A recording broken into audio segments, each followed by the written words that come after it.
अभी कुछ दिनों पहले जर्मनी के नए इलेक्टेड चांसलर फ्रेडरिक मर्स इंडिया में आए और उनके आने का मेन रीज़न ये था नई ट्रेड डील्स। अगर देखा जाए तो इस टाइम पे जर्मनी अपने नए ऐसे देशों को ढूंढ रहा है जिनके साथ में वो अपने नए रिलेशन इस्टेब्लिश कर सके। और अगर देखा जाए तो इस टाइम पे इंडिया सारे देशों की नज़रों में सबसे ऊपर आता है। इसीलिए फ्रेडरिक मर्स इंडिया में आए और बहुत सारी ट्रेड डील साइन कर गए।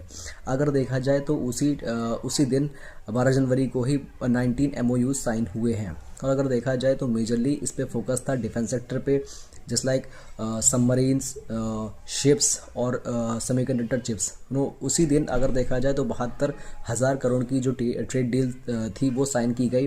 और इसमें एक जर्मनी कंपनी है जो कि इंडिया में आकर नए सबमरीन्स डिज़ाइन करेंगे और इसी के साथ में बहुत सारे शिप्स भी बनाए जाएंगे इंडियन कंपनी के साथ में। और अगर देखा जाए तो ये चीज़ें बहुत ही ज़रूरी थी क्योंकि इंडिया के पास में जितने भी ओशन है वहाँ पे चाइना अपनी ताकत बराबर बढ़ा रहा है और उसी पे वो अपने शिप्स को बहुत ही स्पीड में बढ़ा रहा है, सबमरीन्स से लेके शिप्स तक।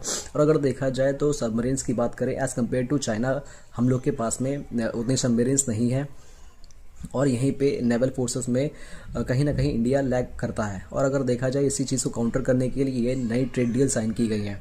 और इसके बाद में रेयर अर्थ मिनरल की भी डील हुई है, मेनली सेमीकंडक्टर चिप्स की बहुत बड़ी डील हुई है। और जर्मनी ने अगर देखा जाए तो प्रॉमिस किया है 10 बिलियन यूरोस का फंड प्रॉमिस किया है और 1.24 बिलियन यूरोस का जो फंड है वो तो इन्होंने एलोकेट भी कर दिया है। और अगर देखा जाए तो जर्मनी का ये कहना है कि वो इंडिया को देखता है एक नए ऐसा फ्रेंड नेशन जो कि आगे होने वाले समय में बहुत सारी ट्रेड डील साथ में करेंगे।